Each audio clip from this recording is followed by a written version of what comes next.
Olá, queridos ouvintes. Aqui quem vos fala é a sua contadora de histórias. Um pouquinho atrasada com os relatos, eu sei, eu peço desculpas. Nós estamos melhorando em relação a isso.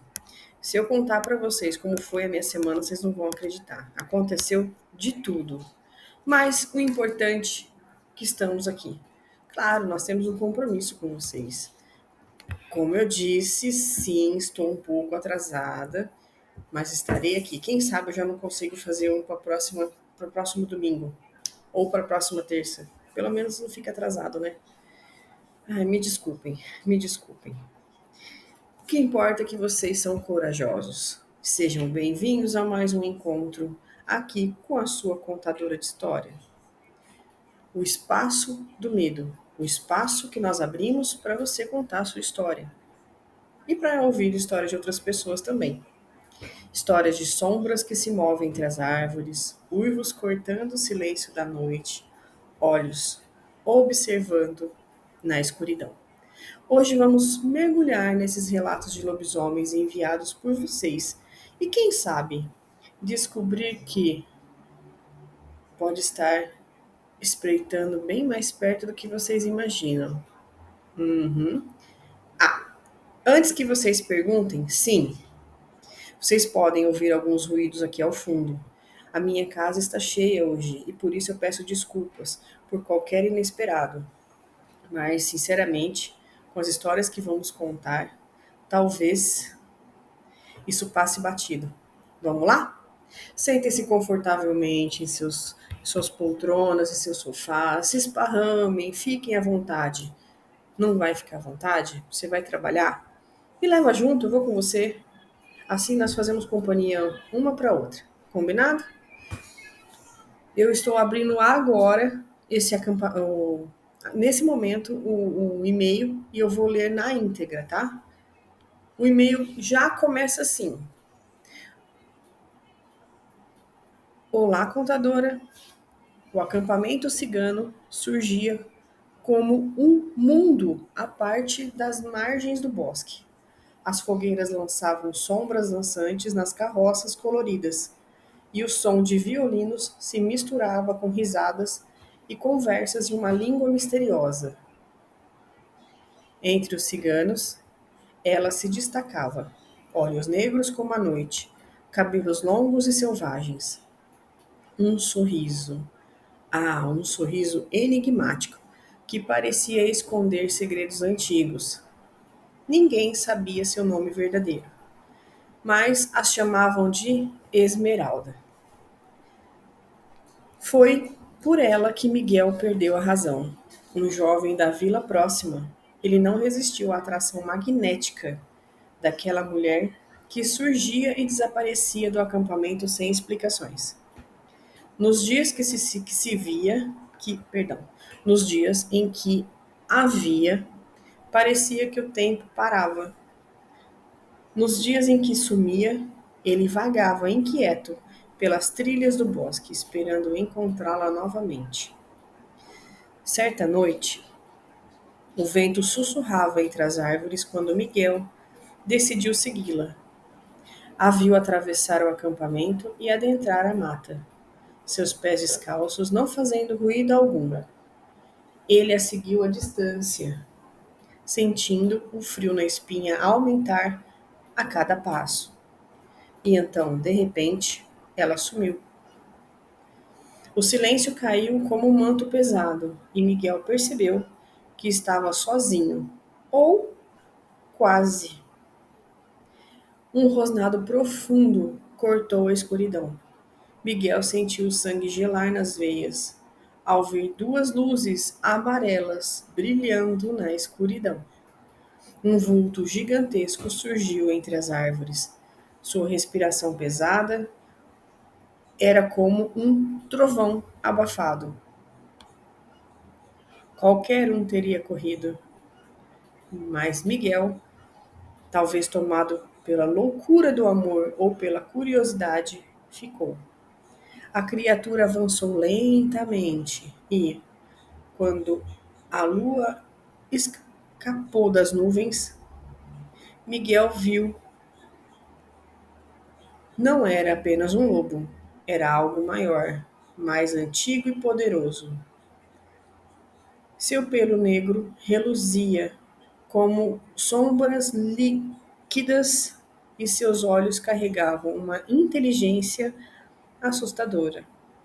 Mas, em vez de atacá-lo, a fera rosnou para, para algo atrás dele. Virando-se, Miguel viu uma sombra entre as árvores. Antes que pudesse reagir, a criatura saltou. O estrondo do impacto ecoou pela mata e Miguel caiu para trás, assistindo ao embate feroz entre a fera e algo que ele mal conseguia distinguir. Garras rasgavam a noite. Uivos e gritos se misturavam ao vento, até que o silêncio retornou. A criatura ferida, mas vitoriosa, olhou para Miguel por um instante e desapareceu na escuridão. Coração ainda disparado, Miguel ouvia passos suaves atrás de si. Esmeralda surgiu das sombras, com olhos brilhando de forma estranha. Você não deveria ter me seguido, murmurou. Sua voz um sussurro carregado de tristeza e advertência. Então, como um sonho que se desfaz ao amanhecer, ela desapareceu, mais uma vez. Mas Miguel sabia, onde quer que estivesse, a fera também estava, observando, protegendo. Nos dias que se seguiram, Miguel não conseguiu esquecer o que viu. Voltava ao acampamento sempre que podia, esperando por Esmeralda, mas ela parecia ter sumido. Os ciganos o olhavam com desconfiança, como se soubessem mais o que diziam. Finalmente, o ancião do grupo se aproximou dele certa noite. Você viu o guardião, disse o velho com olhos cansados. Esmeralda está ligada a ele, de formas que não podemos explicar. Se ela voltar a aparecer, é porque escolheu você. Miguel sentiu um misto de esperança e tremor. Ele queria vê-la, mas agora sabia que o que os unia era algo maior, muito mais perigoso que jamais imaginou. Então, ele esperava, nas sombras da mata, o guardião, que continuava de vigia. Assinado Miguel. Essa história termina assim, pessoal. Miguel, obrigado, viu? Obrigado pela história mesmo. É que nós estamos esperando a segunda parte. Você pode nos contar? Um beijo, fica com Deus. Mais um relato. Tô abrindo aqui mais um, vou ler na íntegra, tá? O relato de Elisângela. Olá, contadora. Meu nome é Elisângela e eu sou professora. Nunca imaginei que minha vida tomaria um rumo tão inesperado, mas o destino tem dessas coisas.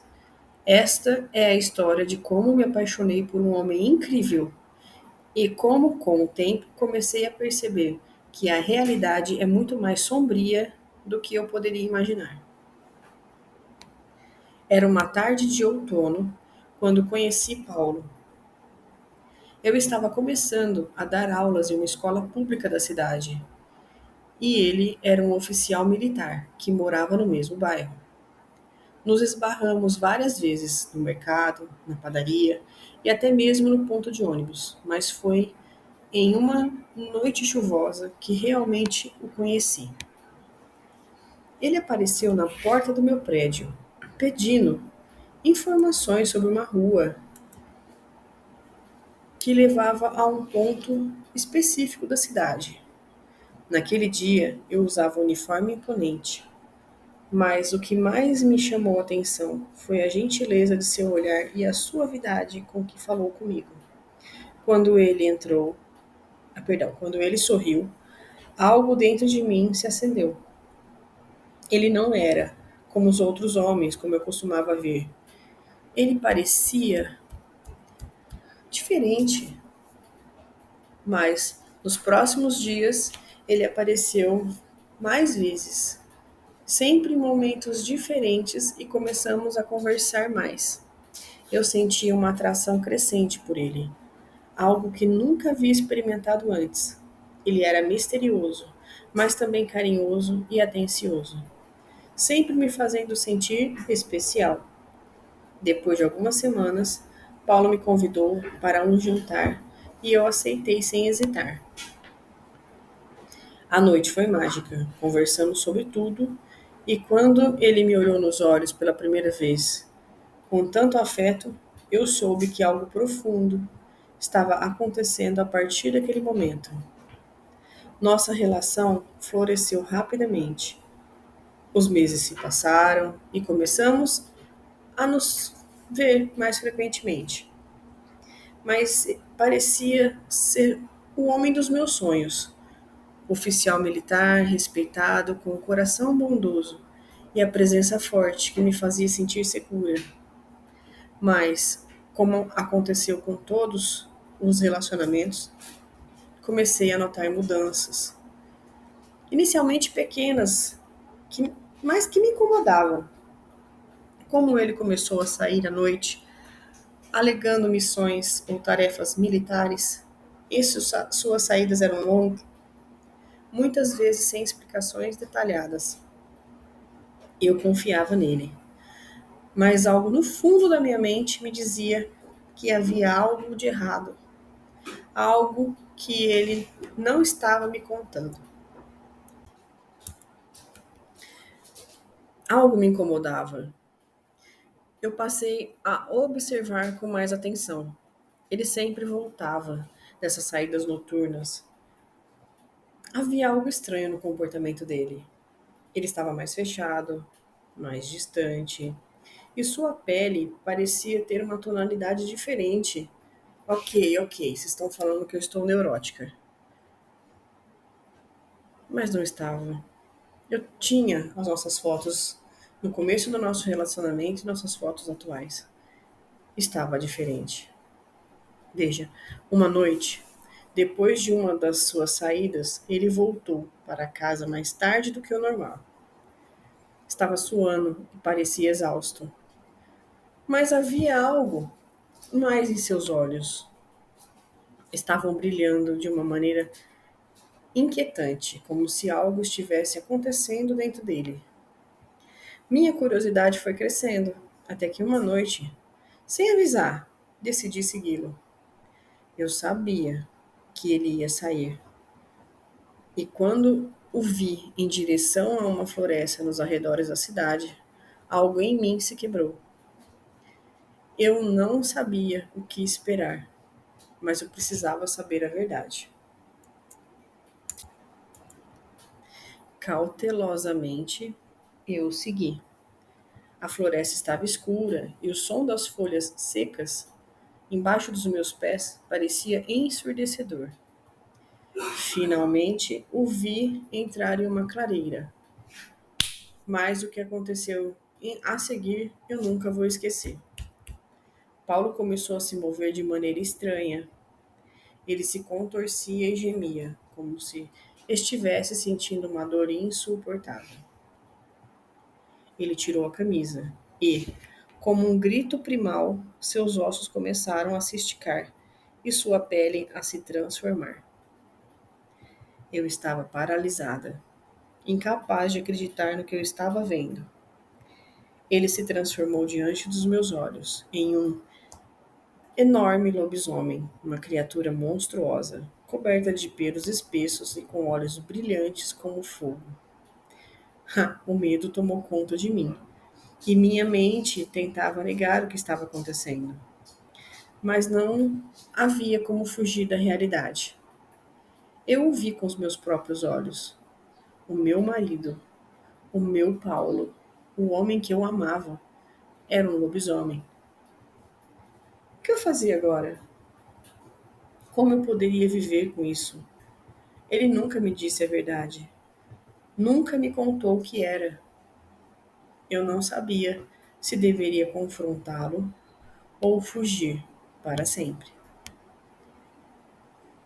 No entanto, Algo estranho aconteceu naquela noite. Quando ele me viu, seu olhar, antes feroz, se suavizou por um breve instante. Ele parecia reconhecer a dor e o medo em meus olhos, como se soubesse que eu não poderia entender completamente o que estava acontecendo. Mas naquele momento, ele não atacou. Ele simplesmente olhou para mim, como se estivesse se perguntando se poderia confiar em mim com a verdade. Eu corri de volta para casa, meu coração batendo descontrolado. No dia seguinte, ele me procurou, e o que aconteceu a seguir mudou minha vida para sempre. Paulo não tentou mentir, ele me contou a verdade. E a história era mais triste do que eu poderia imaginar. Ele havia sido mordido por um lobisomem durante uma missão no campo.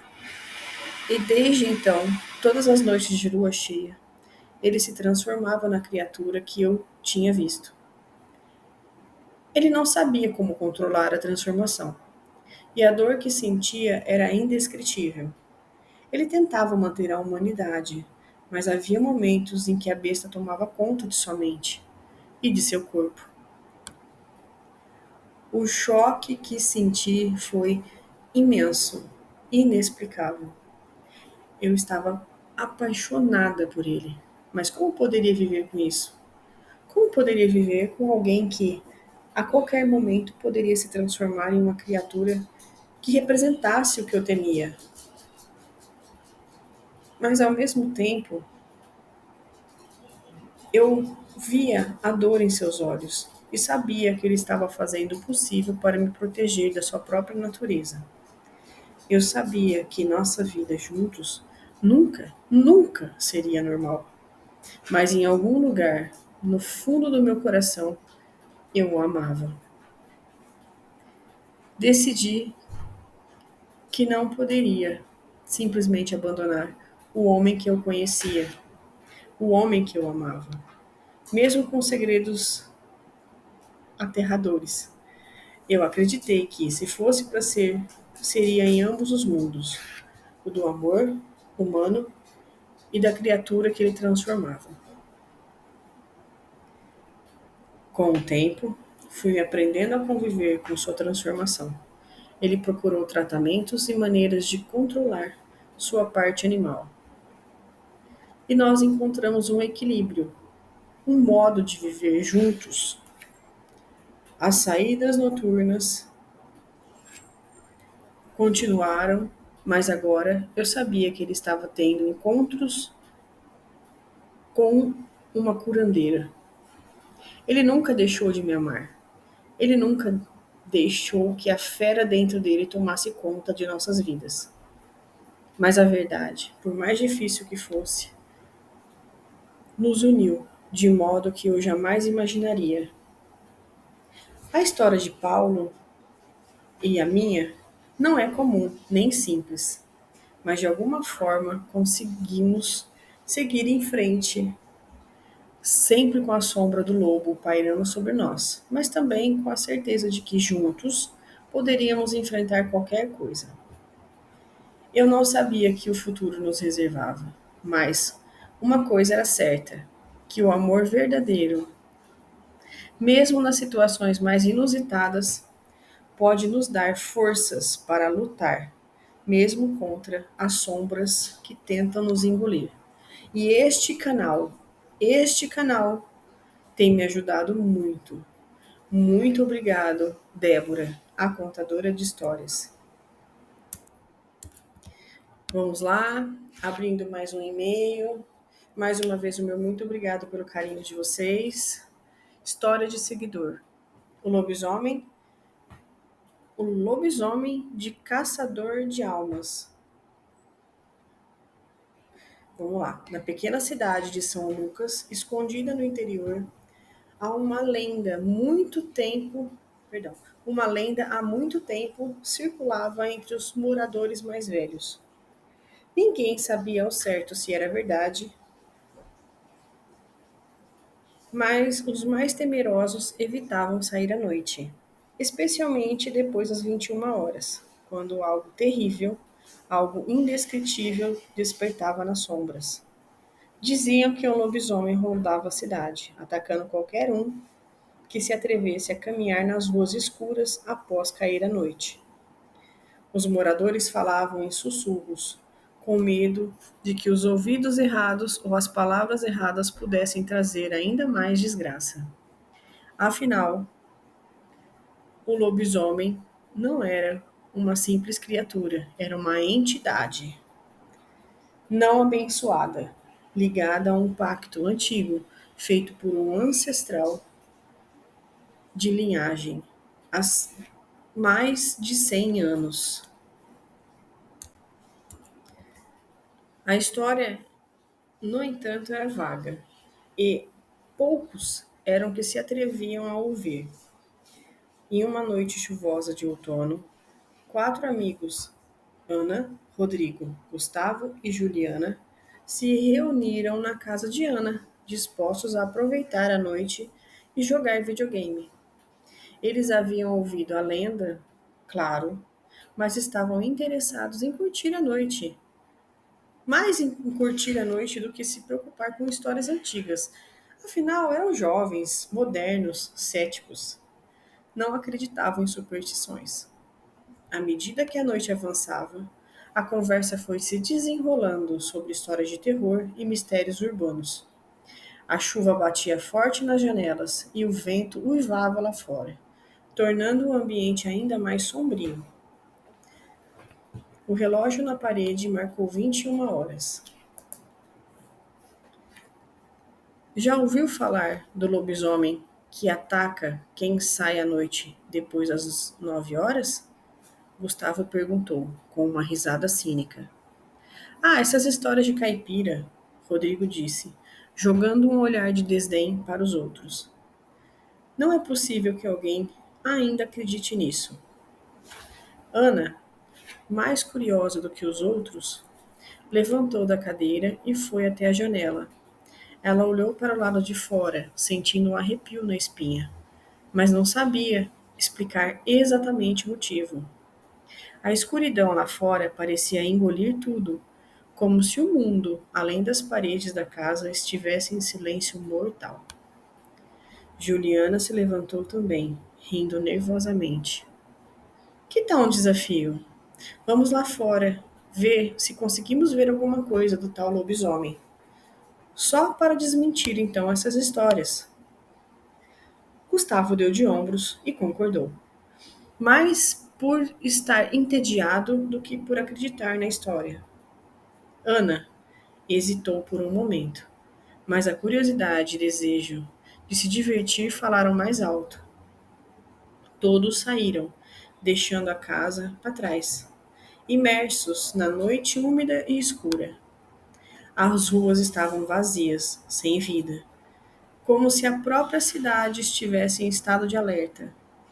A luz da lâmpada fraca iluminava apenas uma pequena área ao redor de cada poste, mas o resto parecia engolido pela escuridão.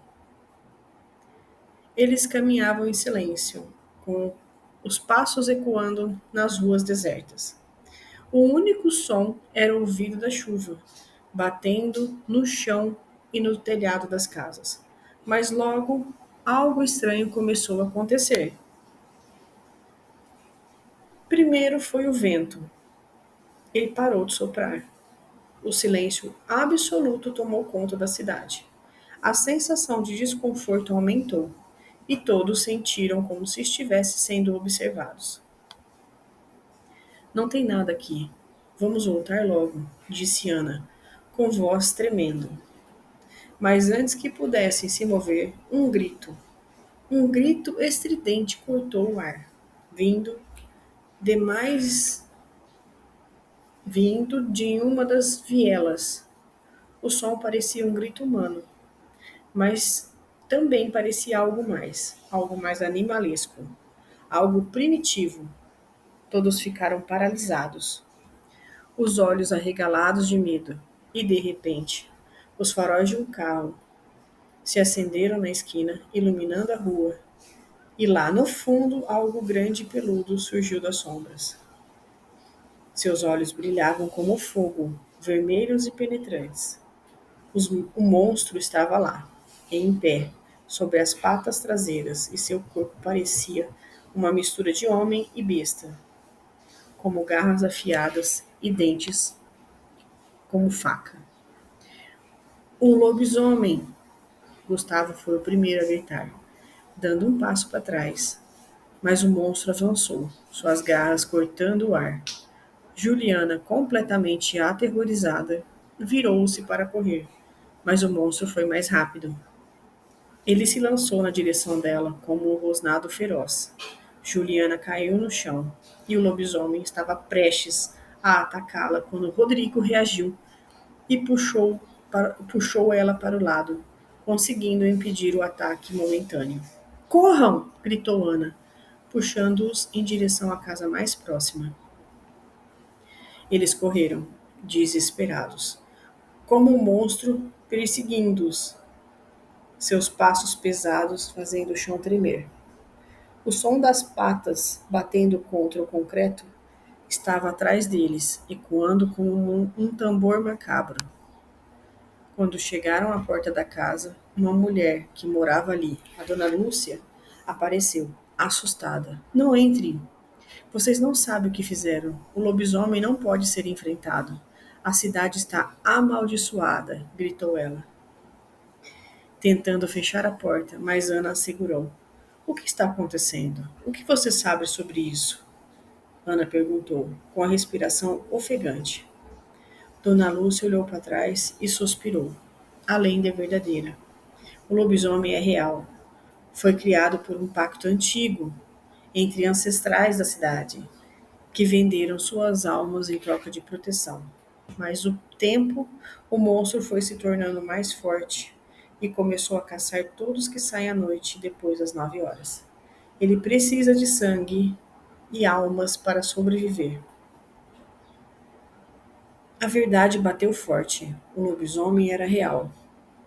E a lenda que eles haviam ignorado não era apenas uma história. Eles estavam em perigo mortal. Os amigos estavam paralisados, olhando para ela, enquanto viam a criatura se aproximar, seus olhos vermelhos brilhando na escuridão. Era apenas uma questão de tempo, antes que ele os encontrasse. E antes que pudessem reagir, a criatura saltou, rompendo a janela com um único movimento, e o terror tomou conta da casa. O tempo passou e os gritos das vítimas que saíram depois das 21 horas tornaram-se frequentes em São Lucas. Ninguém mais ousava andar à noite. O lobisomem faminto por mais almas continuava sua caça, enquanto a cidade se afundava ainda mais na escuridão. E aqueles que ousavam desafiar a lenda nunca mais foram vistos, nem Ana, nem Rodrigo, nem Gustavo, nem Juliana. Seus nomes foram esquecidos, apagados pela morte silenciosa do lobisomem que se escondia nas sombras, esperando pela próxima vítima. São Lucas nunca mais foi a mesma, e o pavor da criatura continuou a assombrar os corredores da cidade, até que ninguém mais ousasse sair depois das 9 da noite. Porque, naquele lugar, todos sabiam, depois das 9, ele vinha. E ninguém estava salvo. Vamos então de mais um relato. Abrindo aqui o e-mail, vou ler na íntegra, tá bom? Olá, contadora. Segue então o meu relato. A maldição de Liel. É o próprio que nos manda, tá? A aldeia de Várzea Sombria era conhecida por suas histórias de assombrações e maldições antigas. Mas nenhuma história era mais temida e misteriosa do que a de Liel. O jovem Liel cresceu em uma casa isolada, na borda da floresta. Desde pequeno, seus pais haviam lhe ensinado a evitar sair durante a noite, especialmente em noites de lua cheia. Embora ele nunca soubesse a razão exata para esse pedido, algo lhe dizia que havia um segredo sombrio por trás das proibições dos seus pais. Ele era um rapaz forte, de boa índole, sempre disposto a ajudar os outros. Ele adorava caçar na floresta e nadar no rio, mas havia uma sensação constante de solidão em sua vida. Seus pais eram silenciosos e evitavam falar sobre o passado. Eles sempre ficavam em silêncio quando Liel perguntava sobre o que acontecia à noite durante a lua cheia. Tudo começou a mudar quando Liel completou então seus 18 anos, na véspera da sua maioridade. Seus pais desapareceram, sem deixar nenhum vestígio.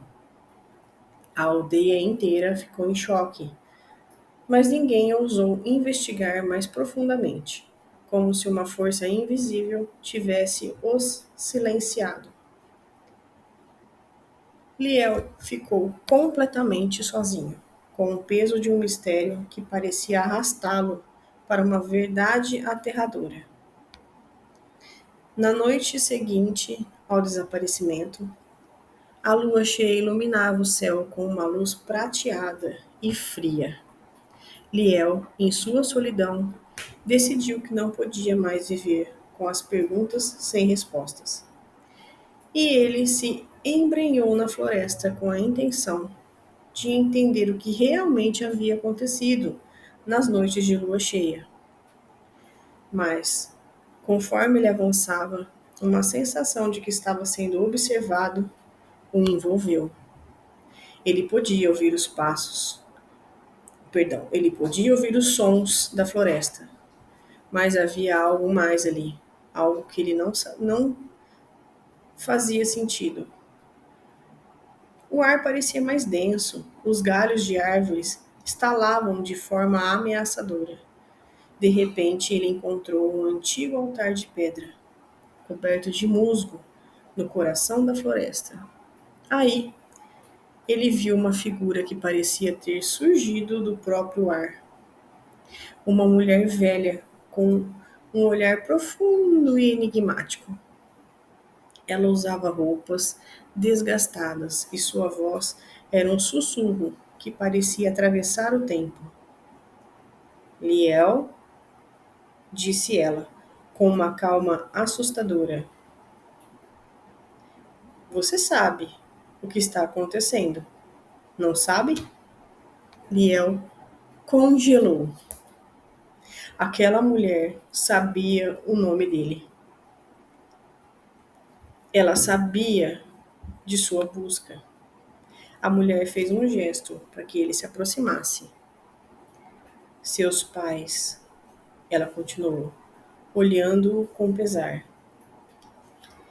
Eles eram os guardiões da maldição. Você, Liel, é parte de um destino muito antigo. Um destino que foi selado com sangue e com dor. Liel, em choque, perguntou: O que você está dizendo? O que é essa maldição? A mulher baixou a cabeça e suas palavras saíram pesadas, como se ela tivesse vivido aquela dor por séculos. Toda lua cheia, você se transformará. Você se tornará uma criatura, algo que não é humano, algo terrível. Seus pais sofreram essa maldição antes de você, mas escolheram viver em reclusão para não magoar os outros. Eles sabiam que, ao atingir sua maioridade, você também seria marcado. Mas agora, eles se foram. E a maldição está em você. A revelação foi um golpe brutal. Liel não sabia o que sentir. A ideia de se transformar em algo monstruoso era insuportável. Ele olhou para a mulher sem palavras. Ela continuou. Você não pode escapar. A maldição é parte da sua essência. Apenas a morte pode quebrá-la. Mas quem tentaria matá-lo? Quem teria coragem? Liel saiu correndo pela floresta, com o coração batendo forte. Sua mente estava em turbilhão.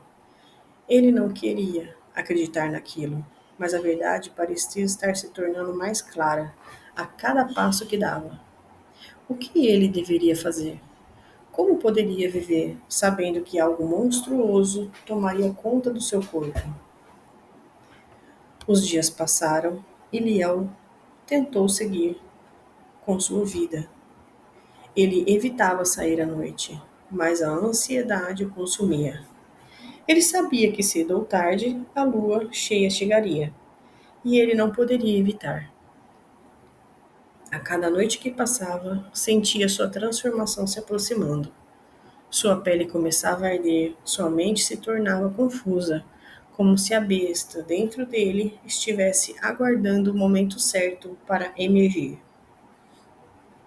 Finalmente, a noite de lua cheia chegou. Liel tentou resistir, se trancando em sua casa, mas o corpo começou a se contorcer e uma dor imensa tomou conta dele. Ele sentiu seus ossos estalando, seus músculos se expandindo e seu rosto mudando de forma.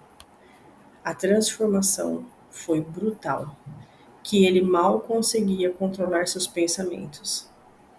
Ele não era mais leão, ele era a criatura que sua maldição havia criado. Ele uivou, um som parecia vir de outro mundo, e saiu da casa sem controle. Seus olhos brilhavam com uma luz dourada, e sua visão se tornou ainda mais aguçada. Ele sentiu o cheiro de carne e de sangue no ar. Seus instintos o guiavam. Ele correu pela floresta caçando como uma fera. A madrugada passou em um frenesi de caos e destruição. Quando a lua começou a desaparecer no horizonte, Liel voltou à clareza. Ele se encontrou no topo de uma colina, com as mãos e dentes ainda manchados de sangue. Ele olhou para o céu e se questionou: por quanto tempo isso duraria? Na manhã seguinte, Liel, deitado no chão da floresta, nu e fraco. Ele não se lembrava de tudo o que acontecera, mas os vestígios de sua transformação estavam em seu corpo. Ele havia causado destruição, vítimas, pessoas que ele conhecia. O peso da culpa o esmagou. Nos dias seguintes, ele tentou de tudo para se livrar da maldição. Consultou feiticeiros, bruxas, curandeiros, mas ninguém tinha a resposta. A cada lua cheia trazia a mesma dor e o mesmo horror. Ele sabia que não havia mais como voltar atrás. Certo dia, enquanto vagava pela floresta, Liel encontrou a mulher mais uma vez. Ela o observava com uma expressão triste. Você não pode escapar, disse ela com compaixão. O que aconteceu com seus pais está acontecendo com você. Você tem duas opções agora: continuar a viver com essa maldição, matando tudo o que ama, ou encontra uma maneira de terminar o que foi iniciado, colocando um fim definitivo à sua dor. Lia olhou para ela, com lágrimas nos olhos. Ele sabia o que precisava fazer. Na noite seguinte, durante a lua cheia, Liel subiu até o ponto da colina, um ponto mais alto, onde a transformação começaria novamente. Ele se preparou para encarar um destino, sabendo que a única maneira de terminar com o sofrimento era aceitar a morte. A maldição teria que acabar. Ele gritou para o céu, desafiando a lua, e finalmente aceitou o fim de sua jornada. Quando se preparou para pular, ele conheceu uma voz gritando pelo nome dele. Era uma feiticeira, Ananda, Ananda Ortega. E agora eu vou contar a história que Liel quer que vocês saibam. Quando amanheceu, quando o amanhecer chegou ao fim, não havia vestígios de Liel. A aldeia de Várzea Sombria nunca mais ouviu falar dele, mas as pessoas começavam a notar que, a cada lua cheia, a floresta parecia mais silenciosa. O lamento de uma alma perdida, de um jovem que tentou lutar contra sua própria natureza, desapareceu ao vento. Mas a sua história, a sua maldição, a maldição de Liel continuava a assombrar gerações. E até hoje, aqueles que se aventuram numa floresta durante a noite de lua cheia afirmam ouvir nas profundezas da noite um uivo, um eco de uma dor antiga, de uma alma que nunca descansou. Bom, eu dei um spoiler, né? Logo no início eu disse que quem acabou de me escrever foi Liel. Eu espero que ele conte a segunda parte, o que aconteceu entre ele e Amanda. Então vamos lá, vamos abrir mais um e-mail. Olha, esse aqui eu não sei se vocês vão gostar, mas eu vou seguir mesmo assim. Porque eu tenho muito carinho por essa seguidora. Ela me segue já das antigas e eu vou contar a história dela. O mistério da casa abandonada. Era uma noite escura e silenciosa. O vento soprava forte, balançando as árvores e fazendo que os galhos tocassem as janelas das casas. Na velha cidade de Vale Sombrio, havia uma velha casa abandonada no topo de uma colina. Os moradores da cidade evitavam falar sobre ela, mas todos sabiam que a história. Muitos diziam que a casa estava maldita, algo sinistro acontecia lá dentro, mas ninguém sabia ao certo o que. Certa noite, um grupo de amigos, jovens curiosos e destemidos, decidiu que iam desbravar o mistério da casa. Era uma noite qualquer, mas para eles, aquele seria o momento perfeito. Eles estavam cansados de ouvir histórias assustadoras contadas pelos mais velhos e queriam provar que tudo não passava de lendas. Os jovens eram João, um líder natural, corajoso com uma personalidade forte. Clara, sua amiga inseparável, inteligente e de raciocínio rápido. Lucas, o mais cético do grupo, sempre questionando e duvidando de tudo. E Sofia, a mais sensível e intuitiva, que sempre acreditava no que os outros não podiam ver. Vamos lá! Está na hora de descobrirmos o que realmente aconteceu naquela casa, João disse, com um sorriso de ousadia. A jornada começou à medida que a noite avançava. Eles caminhavam até a colina, com as sombras das árvores cobrindo o caminho. O ar estava frio, pesado, como se a própria natureza estivesse esperando algo acontecer. A velha casa, com sua aparência decadente e janelas quebradas, parecia observá-los de longe, como se soubesse o que estava por vir. Quando chegaram à porta, a casa parecia ainda mais ameaçadora do que imaginavam. O ar estava denso, a sensação estava estranha e instalou no peito de todas. Vamos entrar, disse João, já segurando a maçaneta enferrujada. A porta rangeu ao ser aberta, o som ecoando na noite vazia. O interior coberto de poeira com móveis envelhecidos e teias de aranha em todos os cantos. As paredes estavam marcadas pelo tempo e o cheiro de mofo era insuportável.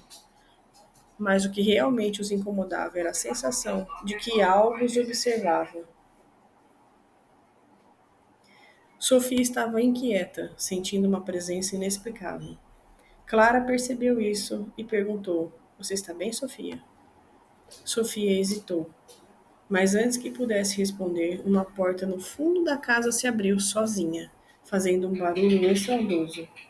Todos olhavam para a porta, surpresos, mas João insistiu: Não vamos deixar que o barulho nos assuste. Estamos aqui para descobrir o que não aconteceu. Avançaram com cautela, descendo por um corredor estreito até que chegaram em uma sala grande e escura. No centro da sala havia uma velha cadeira de balanço, que balançavam suavemente e sem explicação. A sensação de frio era insuportável, e o medo começava a tomar conta do grupo. Lucas, tentando manter o espírito investigativo, se aproximou da cadeira e a tocou. No instante que fez isso, o som baixo e gutural se ouviu, como se alguém estivesse murmurando o seu nome. O que foi isso? Clara perguntou, com a voz tremendo. Mas antes que pudesse responder, luzes da casa se apagaram, deixando-os em total escuridão. Sofia gritou e todos começaram a procurar uma fonte de luz, mas não havia sinal de nada. De repente, um som de passos pesados ecoou pela casa. Não eram os passos deles. Ou alguém ou algo estava se movendo e o medo tomou conta do grupo. Vamos sair daqui agora, disse Lucas, antes que pudesse se mover. Uma risada, baixa e macabra, ecoou pelas paredes. A risada parecia vir de todos os cantos, e os jovens, aterrorizados, correram para a porta, mas ela estava trancada, sem explicação. Não havia como sair. Foi então que uma figura apareceu no meio da sala, uma silhueta sombria que parecia ter forma. A criatura os observava, olhos vermelhos, brilhando na escuridão. Era como se o próprio mal, se materializado.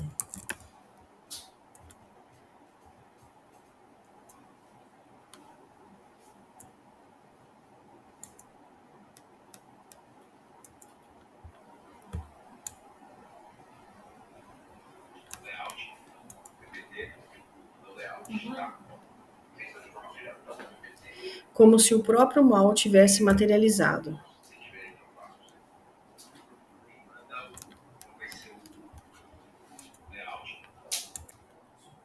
Quem?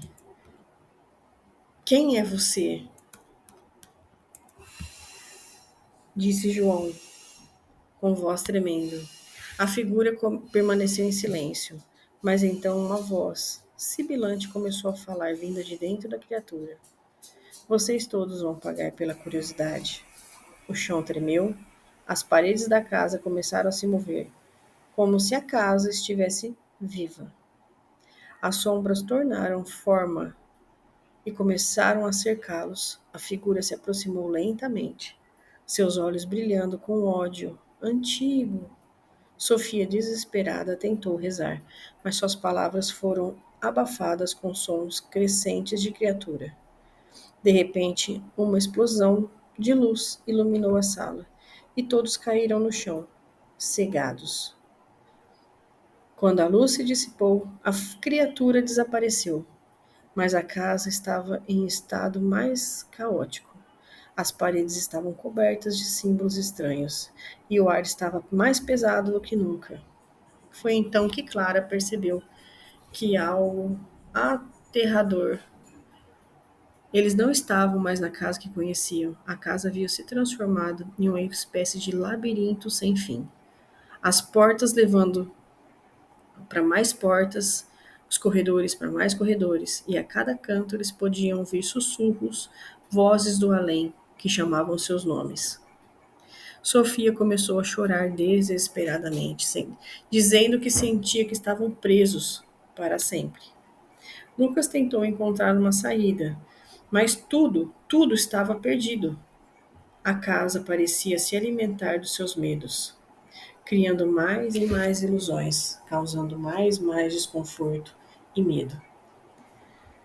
Em último esforço para escapar, João pegou a mão de Clara e tentou correr em direção a uma porta que apareceu no fundo. Mas quando passaram pela porta, perceberam que estavam de volta no início da casa, exatamente onde tudo havia começado. Foi quando uma risada malévola soou, mais forte do que nunca. A figura sombria apareceu mais uma vez, mas agora estava mais próxima deles e mais forte. Agora vocês são parte de mim, disse a voz. A criatura começou a engoli-los, um por um. Sofia foi a primeira a desaparecer, depois Clara, seguida de Lucas. Quando João tentou gritar por ajuda, suas palavras foram cortadas pelo silêncio absoluto. O vento da cidade de Vale Sombrio nunca mais foi o mesmo. Os moradores evitavam a colina, temendo o que poderia acontecer se alguém se atrevesse a entrar na casa. Mas, à noite, se alguém olhasse de longe, poderia jurar que viu 4 sombras balançando a velha cadeira de balanço da casa. E uma risada macabra ecoando pelo vento ainda podia ser ouvida. Eles nunca sairão daqui. No final desse meio, a pessoa ainda pergunta: o que você acha, Débora? Olha, primeiro que foi invasão de privacidade, né? A gente não pode entrar assim. É assim que fala, né? Invasão de privacidade, invasão de. Enfim. Não é bom entrar na casa dos outros sem ser convidados, né? Então já começa por aí um grande erro. Mas não consegue sair? Bom, você vê, ela não conseguiu nem orar, né? Não tenho muito uma opinião formada sobre isso, não. Só não entrem, por favor. Não façam isso. Então vamos lá de mais relatos. Eu acredito que esse é o último relato de hoje. A vila de Santelmo era conhecida por suas tradições rígidas e suas histórias antigas, sussurradas ao redor da fogueira. Entre os habitantes havia Helena, uma jovem de beleza inigualável, com cabelos dourados como o trigo e olhos cor de avelã. Seu coração, porém, já pertencia a alguém, Rafael, um jovem ferreiro de mãos firmes e alma gentil. O amor entre eles era intenso e verdadeiro, crescendo a cada encontro furtivo, sob a sombra das árvores do bosque. Porém, havia outro homem que desejava Helena, Gaspar, um nobre rico e arrogante. Estava acostumado a conseguir tudo o que queria. Quando pediu a mão da jovem em casamento, ele esperava um sim imediato, mas Helena recusou sem hesitação, pois seu coração já tinha dono. Ferido no orgulho e tomado de ira, Gaspar procurou uma mulher idosa que morava nos limites da vila. Uma mulher que todos temiam, uma bruxa, conhecida por lidar com forças ocultas. Naquela noite, Gaspar selou seu destino. Sob a luz pálida da lua, ele entregou uma bolsa de ouro à bruxa e sussurrou seu desejo: que Rafael fosse amaldiçoado, condenado a uma existência de sofrimento e isolamento. A bruxa aceitou a sua oferta e lançou uma maldição poderosa. Rafael, sem saber, havia sido condenado a se tornar uma criatura das sombras em todas as noites de lua cheia. No início, nada parecia diferente, mas quando a primeira lua cheia surgiu no céu, Rafael sentiu seu corpo queimar e uma dor indescritível. Ossos se alongavam, músculos se distenderam e sua pele se cobriu de pelo escuro como a noite. Seus gritos ecoaram pelo bosque até se tornarem ouvidos. Sua mente foi tomada por instinto primal de fera. Helena foi a primeira a perceber que algo estava errado, quando Rafael desaparecer na noite e retornou ao amanhecer, nu e coberto de arranhões. Ela soube que algo sobrenatural tinha acontecido. Nos dias seguintes, os desaparecimentos continuavam, e histórias sobre um lobo gigante começaram a se espalhar pela vila. A população ficou assustada, e Gaspar aproveitou a situação para incitar o medo, sugerindo que uma caça fosse organizada para eliminar a fera. Mas Helena não temia Rafael. Ela o encontrou certa noite, quando a luz, quando a lua brilhava no céu. A criatura a fitou, os olhos dourados, cheios de uma dor profunda. E Helena, em vez de fugir, se aproximou. Seu toque suave acalmou a besta e, pela primeira vez, Rafael conseguiu resistir ao desejo de caçar. Naquele instante, Helena jurou que não o abandonaria. Juntos, eles aprenderam a conviver com a maldição. Em uma noite de lua cheia, Rafael se afastava da vila e se refugiava no bosque, onde Helena sempre o esperava ao amanhecer, trazendo roupas e palavras de conforto. Eles descobriram que o amor podia resistir até mesmo à magia mais sombria. Gaspar, frustrado por ver que a vingança não destruía o casal, tentou uma última cartada. Ele então reuniu um grupo.